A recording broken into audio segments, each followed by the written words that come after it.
I'm sorry, but I'll need you to stay seated while we clarify your ticket, class, please.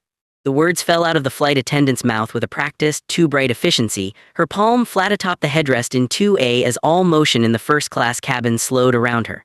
Leather tightening under hand, a distant cough somewhere in the back, someone's phone vibrating in a coat pocket.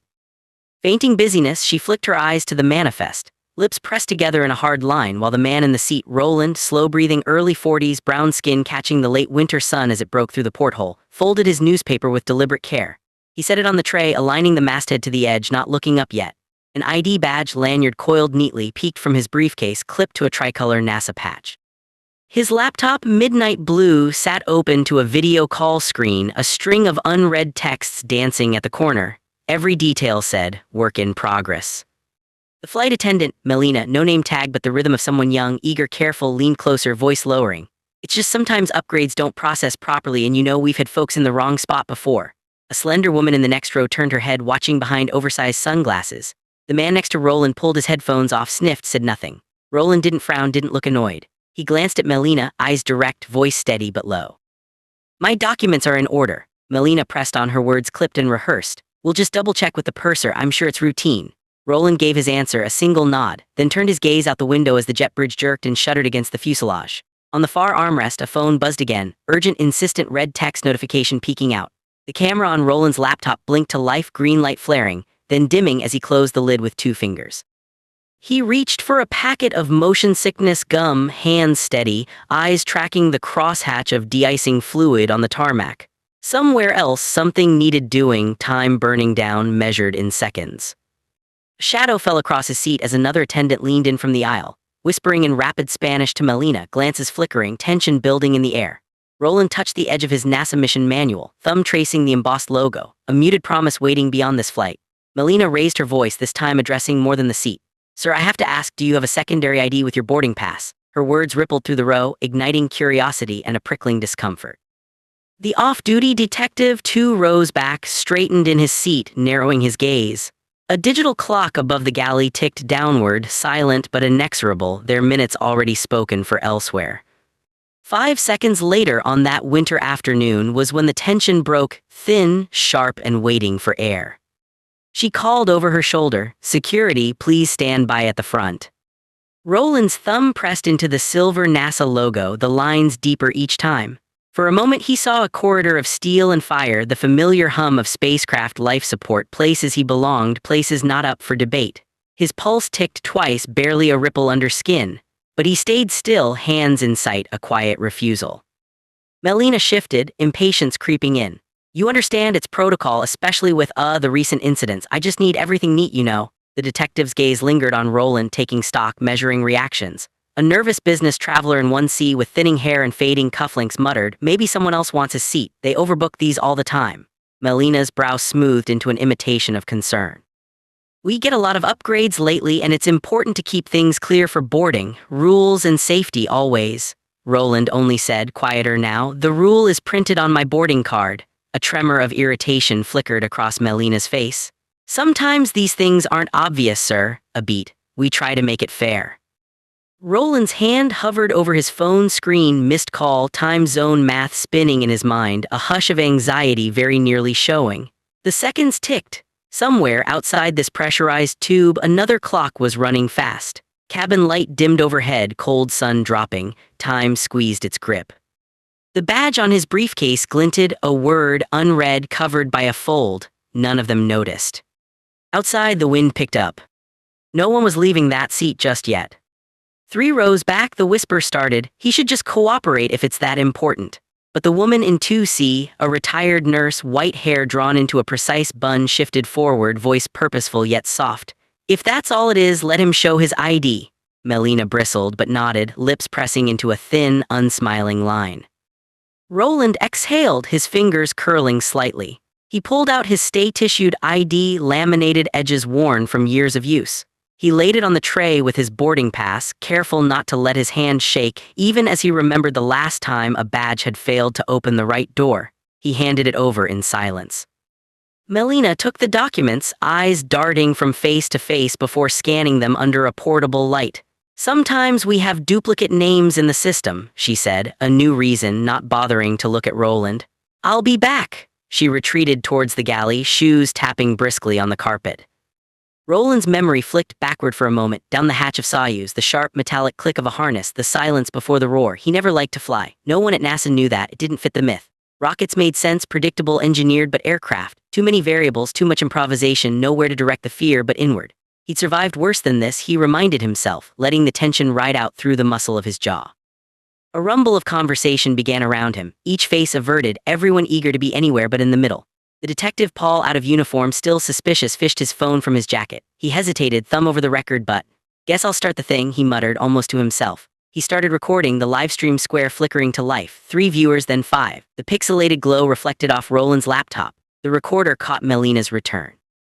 Melina appeared, face tighter, clutching a walkie at her hip. "We're still not clear on the reservation, sir. New policy, you see. Some tickets flagged as needing extra review for compliance." She looked at the detective, perhaps noting the camera, perhaps not. "Just a moment, folks. Process is process." Roland's jaw moved once, then stilled. "That's not policy," he said, eyes fixed on her. "It's discretionary." The detective let out a small snort, audible on the stream. "I was on this flight last month. They didn't check mine." Melina ignored the comment, holding her ground. "Sir, if you could just step aside into the galley a moment." Roland, without looking at her, replied, voice quiet but scalpel precise, "I'll stay in my assigned seat." Across the aisle, the nurse spoke up, this time with visible irritation. "Let him stay. It's almost time to depart." Melina's gaze flicked between them, mask slipping for just a second before a neutral smile slid back in place. "Thank you for your patience, everyone," she announced to the cabin at large, tone flat, "but we need to ensure all our premium guests are accounted for. No exceptions." Security personnel appeared at the cabin door, 2 of them, postures easy but eyes alert. Roland placed his hands palm down on the armrest, knuckles white. The sky outside went pale. In the aisle, nothing moved. He almost stood up, almost. Roland's breath snagged, just for a moment. His right hand darted to his bag as if measuring its weight, ready to make the concession Melina was angling for all along. There were other things to do, things that could not be delayed by the shifting whims of flight attendants or the prejudices they sometimes escorted on board. His phone vibrated. A single word from a contact labeled M. Confirmed. Roland hesitated, thumb tracing the edge of the phone, willing himself to let it go to focus. A faint hum traveled up his spine, reminder of what waited if he missed this timeline. The distant urgency bled into the now. He stared at the emergency instructions on the seatback. The plastic smelled faintly of lemon. He had work to do elsewhere. The urge to move was sharp. Animal, just leave, swap a seat, spare himself the inconveniences. His thumb hovered over the clasp of his seatbelt. The nurse beside him caught his eye only for a second. She shook her head, a slight gesture, just enough. Something in her silence, her composed certainty, pulled him back from the edge. Roland placed his phone back on the armrest, closed the laptop carefully, lined the blades of paper on his tray, squares of information, each a tiny battle he'd already won. He sat upright again, feet planted, the decision made with the quiet resignation of someone who'd carried heavier loadouts than this. Melina interpreted this as surrender, a flash of triumph sparked in her eyes. "Thank you for cooperating. Security will just verify with you on the concourse. We'll get this all sorted out for everyone." She stepped back, nodding to the officers who inched closer but didn't move. Paul, in row 5, checked his phone again. "You got hundreds now, man," said the little rectangle in his palm. "People are asking questions." The live chat scrolled. "What's going on? Why's this man targeted? How often does this happen?" The air, once thin, grew dense around them. "No backward step now." Outside the window, the marshaller signaled the pushback delay. Departure countdown came over the intercom. "Ladies and gentlemen, we anticipate a short delay as we verify some details for the cabin crew. Please remain seated with your seatbelts securely fastened. We'll provide updates as soon as possible." In the galley, Melina huddled with her senior, their words a tight staccato, half-spoken, half-averted. She gestured at Roland, pressing her case. "That's the guy. He's not in the system right." Roland's laptop flickered on as a notification sounded. A calendar event glowed red. A single-line procedure, 6 hours. The window minimized, revealing a presentation slide about human factors in high-stress environments. A phone call buzzed, declined. He caught the detective's eye, a small nod passed between man and lens. The viewer count surged, 50, then 300, then over 1,000, the numbers scampering up as the story left the metal shell of the plane and entered the world. A captain appeared at the front, tall and freshly creased, eyes scanning for sense amid confusion. He greeted Melina first, professional distance at the ready. "What's the concern here?" he asked. She straightened, choosing her words with care. Melina's verbal tic, a habit of ending every assertion with a factoid as if reading bullet points aloud, flared. He's not on the cleared manifest and we have a duplicate reservation on file. That usually means a booking error, and in my experience, that's grounds for secondary screening. I mean, I'm just ensuring our first-class guests are vetted.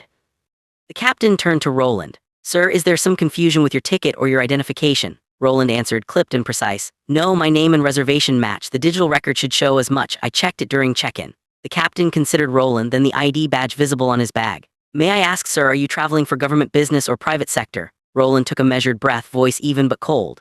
NASA business as designated by the itinerary. This time the captain did not move on. He gathered himself, posture adjusting, tone shifting, slightly respectful, curious, not yet convinced. Which mission is that, sir, if I may clarify? Roland hesitated, then answered simply, ISS resupply. The captain's expression shifted, curiosity bordering on concern. Melina spoke up again, each point hammered home. That's what he says, but the code on his ticket is flagged. We're told to check, especially when additional verification is needed. Roland met the captain's eyes. May I ask, Captain, which TSA section covers first-class passenger disembarkation for compliance checks pre-departure? Or is this purely internal airline policy? The senior crew paused, recalibrating. He looked at Melina, wariness creeping in. She tried again, voice a little too loud for the aisle. We've had issues lately with non-revenue passengers in premium cabins. It's my job to check. That's airport guidance. The captain frowned, looking over his tablet, fingers flicking. Give me a minute to review. He turned, muttered into his headset as the aircraft ticked with waiting, the outside world creeping in. Not everyone could afford to wait. The captain stepped into the galley, phone pressed to his ear, brow creased. Operations, this is Flight 715, Minneapolis, Phoenix. Request verification on manifest override for 2A passenger claims, NASA assignment, ISS supply. Static bled into the line, then a muffled conversation escalated in tone. Yes, I see the duplicate. No, he's not non-rev. Did you say NASA direct? Confirm the routing, yeah, mission code on the raise. He planted a palm on the galley counter, head ducked, eyes flicking back at Roland. Melina hovered a step behind, arms crossed, unsure whether to brace or retreat.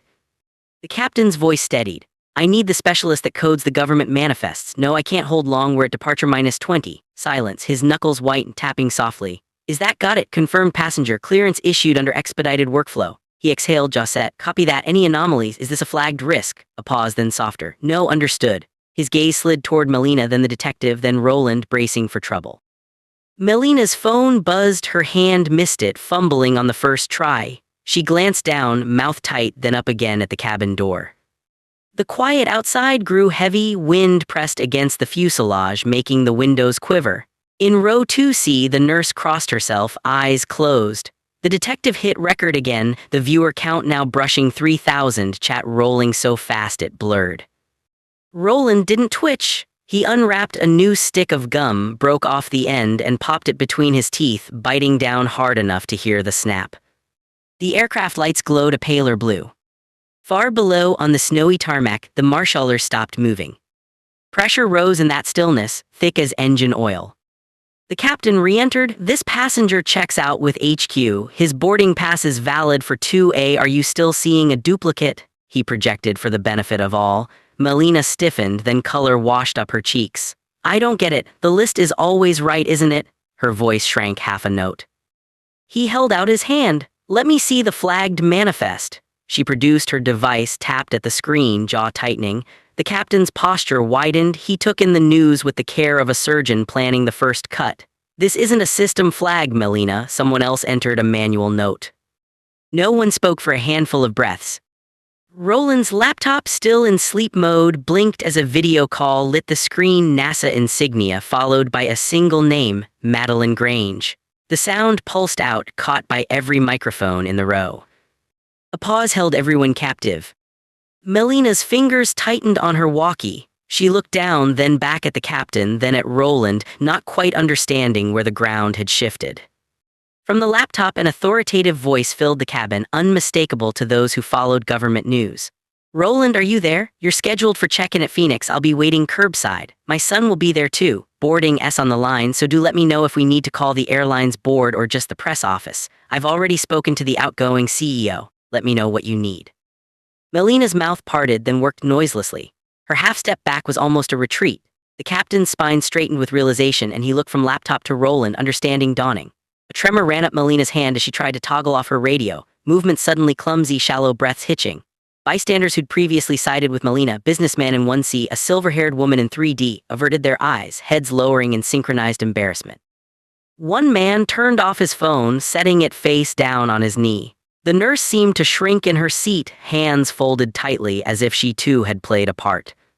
Roland finally spoke, voice no louder than necessary, each syllable meticulously placed. "I trust you'll update your record keeping." Silence answered him, broken only by the whirring of the air vent overhead. "Departure announced," the captain nodded to Roland. "Boarding complete, sir." 3 minutes later, Roland stood, gathering his items in a ritual older than the confrontation they'd just witnessed. A leather folder, briefcase, laptop zipped shut, motion precise. He walked down the aisle, his steps measured, every pair of eyes on him, some proud, some ashamed, some trapped in the retelling on countless feeds. A nervous cough, someone's apology lost in a throat, another bystander holding up a phone for the world to see, recording every shift in his posture. Melina stepped aside, her face pale, voice barely a whisper. "I hope your day gets better, sir." Roland paused, looking her directly in the eyes for the first time all flight. "Days like this are instructive." His words landed with the finality of a switch being thrown, no more, no less. Paul angled his phone toward the exit, numbers on the live stream cresting 12,000 live viewers. Chat overflowed, updates, outrage, calls for accountability, hashtags firing in every direction. Melina slumped onto the nearest jump seat, nails biting into her palm. Her coworker, the senior steward, passed with averted eyes. "We should have said something," she murmured. The senior did not reply, complicity lingering like stale perfume. Roland exited to the jet bridge, cabin closing behind him, a transition as physical as it was psychic. Exhaust fog drifted through the air, harsher than anything inside the climate-controlled husk of civility they'd left. At the terminal, a dignified woman in a navy suit waited, phone pressed to her ear. She looked up as she spotted Roland. She was crisp, direct, voice softened only by fatigue. "Roland, I apologize for the trouble. We'll be addressing this at the highest level. Anything we can do," Roland's reply was surgical. "Institute the changes today." She nodded once, words heavy with purpose. "We will. Terminal 2 this way. We'll ride together." Curbed outside, a Lincoln sedan idled. Doors opened with precision born of habit.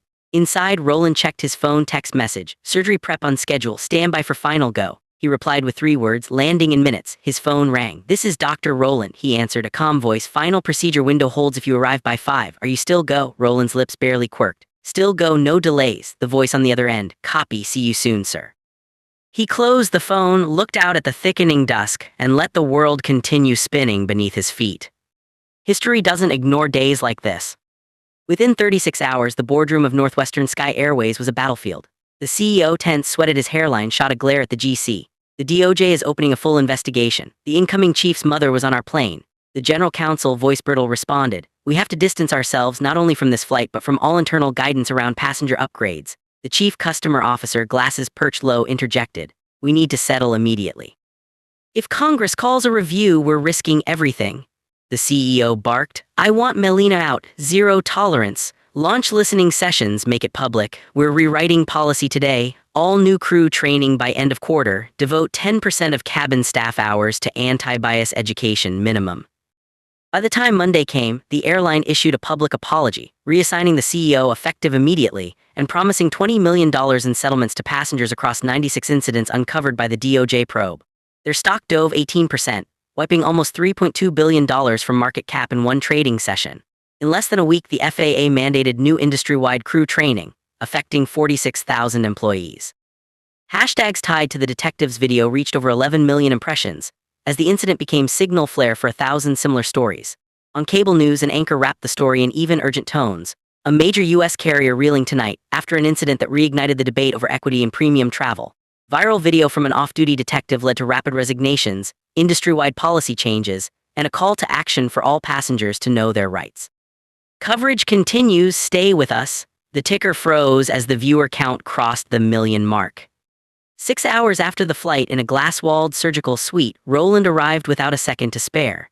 He greeted his colleagues with the efficiency of a man who'd learned to triage the inessential. One nurse, handing him a readout, quietly said, "Saw you on the news, Dr. Roland. Wild story." He didn't break stride. "Index patient ready for review, perioperative suite on call. Let's proceed." In a world that moves this fast, every second is borrowed from tomorrow. 6 months later, Roland sat at the window on a commuter jet economy seat by choice, heading home after a mission debrief. The flight attendant passed, smile easy, nothing hidden. "Welcome aboard, Dr. Roland. Let me know if you need anything." He nodded, thanked her, and opened a well-thumbed notebook. The moment hung suspended in its ordinariness, a normal flight, a silent promise kept. Sometimes what fails us is not the hatred of the obvious adversary, but the assumptions we carry, nested like Russian dolls, inside our own systems and policies. Each bystander, silent or complicit, holds a share of the weight, to step forward, to step in, or to watch and let the old story cycle on. Yet agency, quiet and deliberate, is the great unmade promise of every civic body, scattershot but cumulative, loud only when all the echoes align. And sometimes all it takes is a pause, a witness, and a truth spoken softly, for something heavy as justice to settle into its seat. For those who know the sound a rocket makes just before launch, for those who have held dignity in the press of a crowd, it is not victory but velocity. That story is not over. If this narrative moved you, if it made you stop and think or look again at someone's journey, share this video with someone who'd benefit. Subscribe for stories that reveal what should never be hidden. And if you ever find yourself in seat 2A, remember, sometimes the stakes are larger than the cabin. Justice, like gravity, always finds its level. But gravity alone cannot explain the stories built, dismantled, and rebuilt each time someone insists on being seen. 6 months after the world moved its gears for a single passenger on a winter's flight, the airline's former CEO, now a consultant in crisis management, paced a quiet office in Atlanta. He watched news feeds replay, looping through those tense cabin moments, the faces all too vivid still. Melina's anxious scan, the detective's cold lens, Roland's gaze sharpened by everything he couldn't show. The phone on the CEO's desk rang, jarring him from his thoughts. "Dale," said a familiar voice, one of the board's old allies, calm as ever, "you seeing this uptick in ticketed upgrades? People aren't afraid to film us now." Dale drew in a slow breath. "They were never afraid," he replied. "They just never thought it would matter." Down the hall, a junior analyst prepped a call with the Department of Transportation, notes highlighted. "Passenger Protection's First Phase Compliance. Case Study, Flight 715. She scrolled through internal memos, half the sections marked obsolete, her mind quietly chewing each phrase. "Protocols feel different once you know names," she murmured, pen tapping with quiet rebellion. Across the country, Melina, no longer in uniform, checked her email, the newest job lead blooming uncertain in her inbox. She hesitated over each application, the cursor blinking a slow rhythm of hope and penance. A message pinged, a link to a medium-sized newspaper's piece about airline reforms. Her old supervisor quoted, the article never naming her directly. She read it twice, then closed her laptop and stood to make tea, the kettle's whistle merging with the faint sound of sirens somewhere beyond her window. In Phoenix, Paul, the detective whose footage had become a kind of folk evidence, sat upright at a conference table, hands folded over a legal pad. A city official, knuckles pressed white to a glass of water, addressed the room. "The Rayner recording," she said, using the phrase headlines had minted for the world's consumption, "changed how we talk to each other. Internal Affairs wants your take for the task force." Paul cleared his throat, slow and steady. "You want to know how to train your staff. Tell them it's not just about policy, it's about consequences you may never see. The ripple is real." Someone in the corner nodded, jotting notes. That ripple rolled out further than anyone forecast. It caught Roland too, even if he did his best to outrun biography. In Houston, after the mission debrief, he passed a cluster of young engineers gathered outside the briefing center, one of them catching his sleeve as he walked past. "Sir," she said, nervous and determined, "I know it's not my place, but thank you for not letting them move you."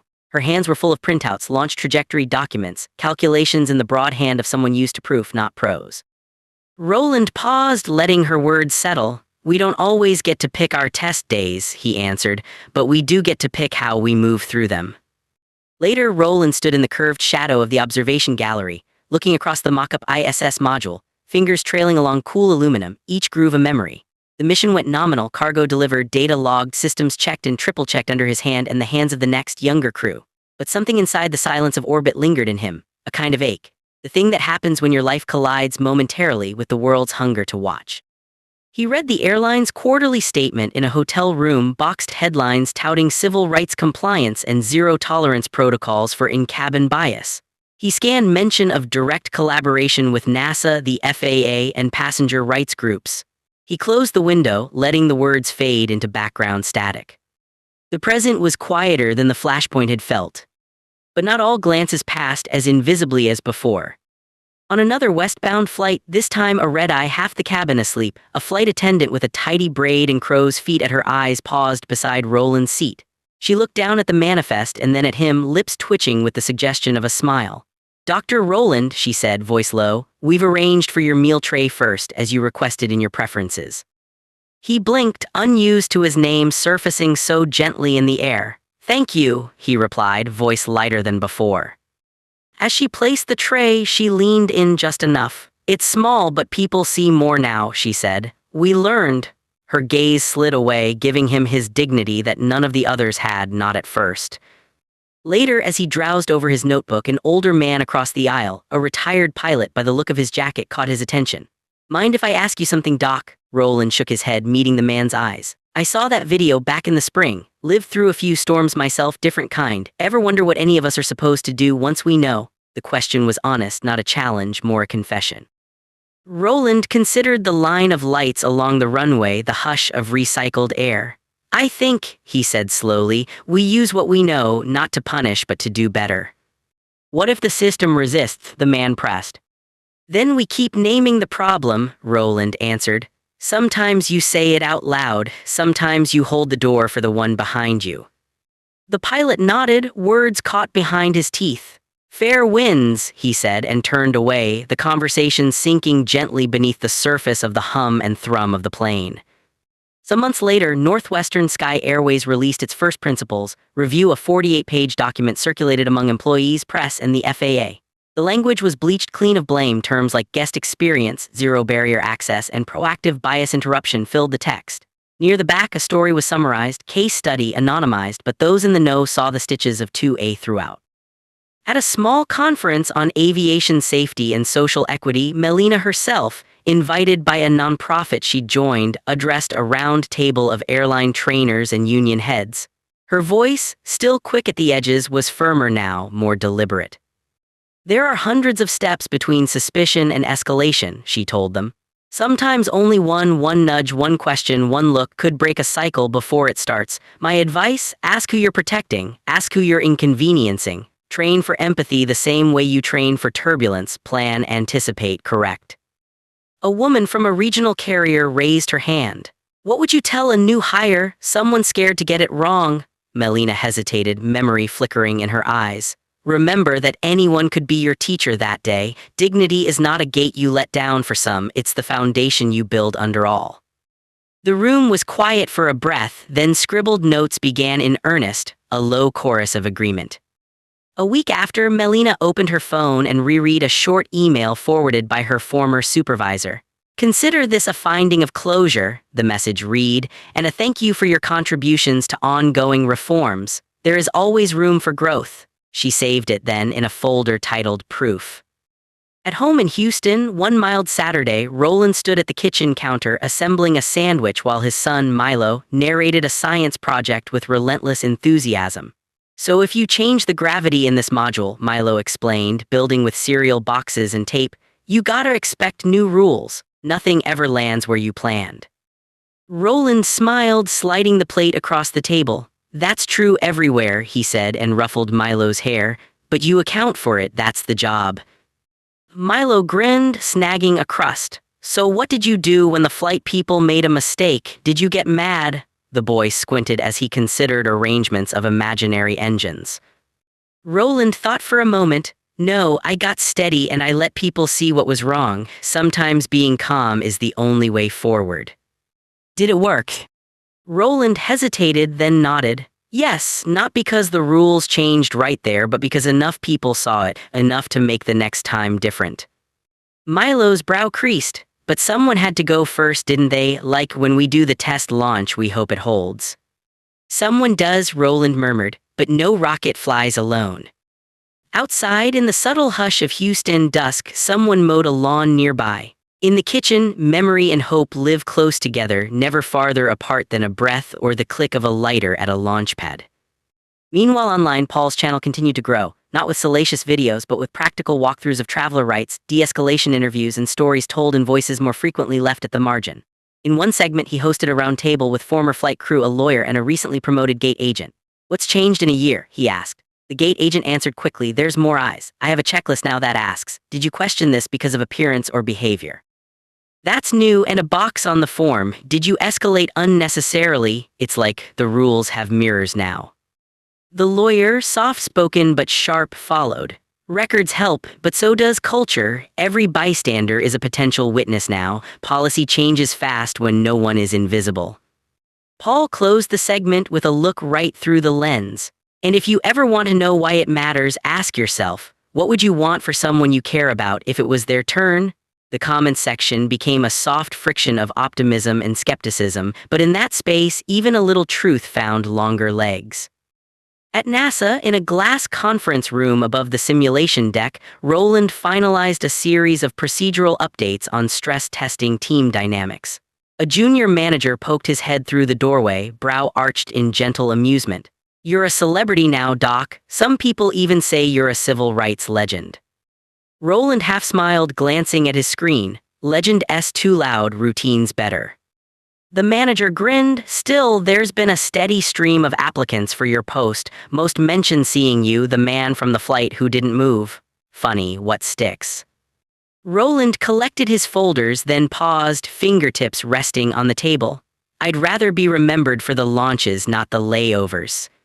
"Why not both?" the manager asked. Roland just shrugged, lips twitching dry at the memory, gaze distant for a heartbeat. "Because when you're airborne, every decision leaves a wake. All you can do is fly clean and hope the next pilot remembers the route." As the day broke into sunlight along the runways outside, it struck him, a comfort almost as warm as the hum of engines. The chance that doing right might be contagious, that some piece of what he'd borne could lighten in translation to others, quietly multiplying into better days. The metric wasn't applause or policy, but the air that felt a little easier to breathe. By autumn, the airline's post-incident audit had become mandatory reading for every new flight attendant and supervisor in the country. Training modules ended with a simple message: see the person, not just the seat. The nurse from 2C, herself now a regular voice at patient advocacy conferences, related the story in anonymized forms, how being willing to say aloud, "Let him stay," had been a hinge on which many lives turned, even if the moment was small and trembling with risk. Everywhere the story moved, it left new hands ready to catch it. When pressed for final comment at a leadership panel on resilience, Roland spoke as he always did, soft but irrefutable. "We don't always get to study the test before the exam. Our task isn't to abolish adversity, but to refuse routine injustice. What matters is how we conduct ourselves under scrutiny, under pressure, unseen and recorded alike." A hush fell, and the panel moderator, voice husky with conviction, concluded, "Story as data moves us. It humbles us. Thank you, Dr. Roland." So the story circles back, that old flight, that battered blue manifest, the handful of passengers who witnessed history moving beneath them, unaware they were its pulse. Some have moved on. Others will remember, in moments of check-in, in fractured freeze frames of boarding, the silent calculus of a seat assignment and the courage it sometimes takes to claim what's yours. And for Roland, he keeps flying, sometimes on government clearance, sometimes as just another passenger, never again truly invisible, but neither craving the kind of notice ordeal brings. When the metal wings lift into sky and the sound of the engines levels out into that familiar calm, he breathes deep.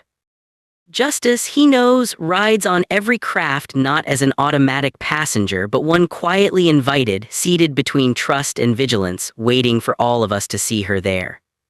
And sometimes, on the smoothest flights, in the hush before descent, he allows himself the simplest hope, that one day stories like his will become, at last, too ordinary to tell.